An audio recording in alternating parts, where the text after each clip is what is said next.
మార్కాపురం జిల్లా పుల్లలచెరువు మండలంలోని శతకోడు గ్రామ సమీపంలో సంచలనం సృష్టించిన రియల్ ఎస్టేట్ వ్యాపారి రవికుమార్ అలియాస్ బుల్లెబ్బాయ్ హత్య కేసును మార్కాపురం జిల్లా పోలీసులు వేగంగా ఛేదించి 2 నిందితులను అరెస్ట్ చేశారు.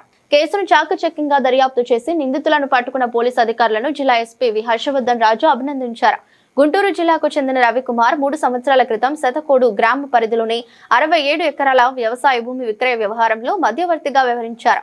ఈ భూమి లావాదేవీలకు సంబంధించి శతకోడు గ్రామానికి చెందిన చిన్న పోలిరెడ్డితో ఆర్థిక భూ దారి సమస్యలపై విభేదాల నేపథ్యంలో హత్య జరిగినట్లు పోలీసులు నిర్ధారించారు. మొన్న 10వ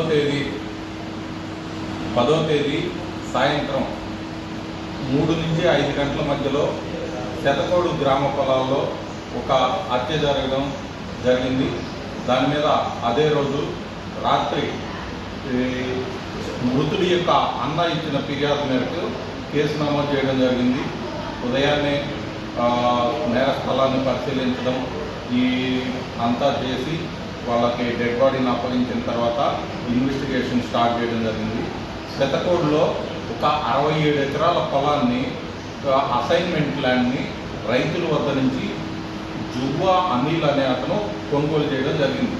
సుమారు 10 సంవత్సరాల క్రితం అతను దాన్ని అమ్ముకునే క్రమంలో ఈ మధ్యవర్తులైన చిన్నపోలిరెడ్డి రవికుమారు ఒక హైదరాబాద్ అతన్ని పరిచయం చేసి అతని ద్వారా అతనికి ఈ పొలాన్ని అమ్ముకోవాలని చూశారు. ఫస్ట్లో అతను అది కొంటానని చెప్పేసి ఒక 10 లక్షలు అడ్వాన్స్ ఇచ్చిన తర్వాత అది అసైన్మెంట్ పొలం అని తెలిసింది. అసైన్మెంట్ పొలం అని తెలియడంతో అతను నాకు అది అసైన్మెంట్ కాబట్టి నాకు అవసరం లేదు అని అంటే దాంట్లో ఒక 6 ఎకరాల 18 సెంట్లు రిజిస్టర్డ్ ల్యాండ్ కూడా ఉంది. ఆ రిజిస్టర్డ్ ల్యాండ్ వరకు ఎకరం 4 లక్షల చొప్పున 24 లక్షలు, 6 ఎకరాల 18 సెంట్లకి 24 ప్లస్ ఇంకో లక్ష 25 లక్షలు ఇవ్వడం జరిగింది. ఆ 25 లక్షల్లో ఒక 5 లక్షలు చిన్నపోలిరెడ్డి తీసుకోవడం జరిగింది. అలాగే మిగతా డబ్బుల్ని మిగతా 6 ఎకరాల 18 సెంట్లు పోయిన తర్వాత మిగిలిన పొలాన్ని అది అసైన్మెంట్ అయి ఉండడం వల్ల దాన్ని రిజిస్టర్ ల్యాండ్గా మార్చుకునే నిమిత్తం రవికుమార్ మృతుడైతే ఎవరైతే ఉన్నారో అతను ప్రశాంత్ రెడ్డి అనే అతనికి ఆ మిగతా డబ్బుల్ని ఇవ్వడం జరిగింది. అతను నాకు సెక్రటరేట్లో పరిచయాలు ఉన్నాయని చెప్పేసి దాన్ని రిజిస్టర్ ల్యాండ్గా మారుస్తానని 10 లక్షలు తీసుకొని మోసం చేయగలిగారు.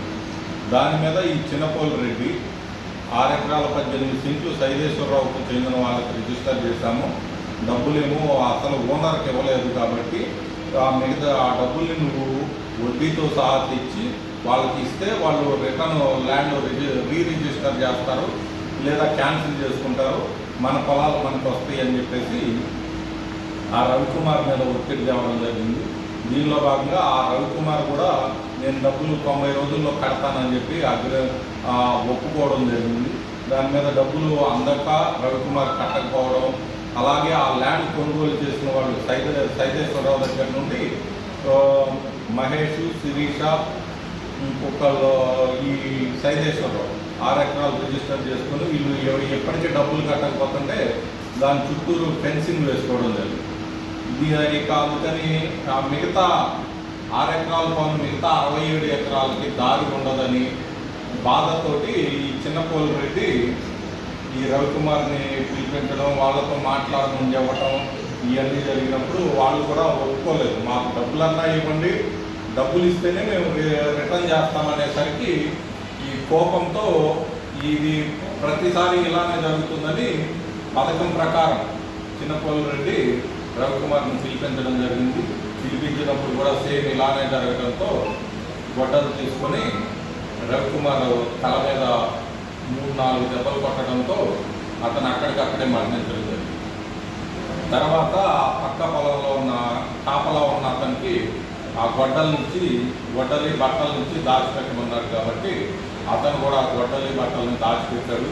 గొడ్డలు తెచ్చింది కూడా ఆ యాకశ్రీ మల్లయ్య అనే అతను కాబట్టి అతన్ని కూడా 2వ అక్యూజ్గా చేర్చి వీరిని ఈరోజు మధ్యాహ్నం 3 గంటలకు ముట్టుకల్లో అరెస్ట్ చేయడం జరిగింది. రేపు ఉదయం కోర్టు నందు ఆధారపరుస్తాం. కాబట్టి అందరూ కూడా ఎవరైతే పొలాలు కొనాలనుకుంటున్నారో అమ్మాలనుకుంటున్నారో వారందరూ కూడా రికార్డులన్నీ కూడా జాగ్రత్తగా చూసుకొని కొనుగోలు చేసుకోవాల్సిందిగా ఈ కొనుగోలుదారులకు చెప్తున్నాము. తర్వాత అసైన్మెంట్ ల్యాండ్లు తక్కువగా వస్తున్నాయని రికార్డులు ల్యాండ్లను కొని వాటి వల్ల ఇబ్బందులు పడి కేసుల్లో ఇరుక్కోవద్దు.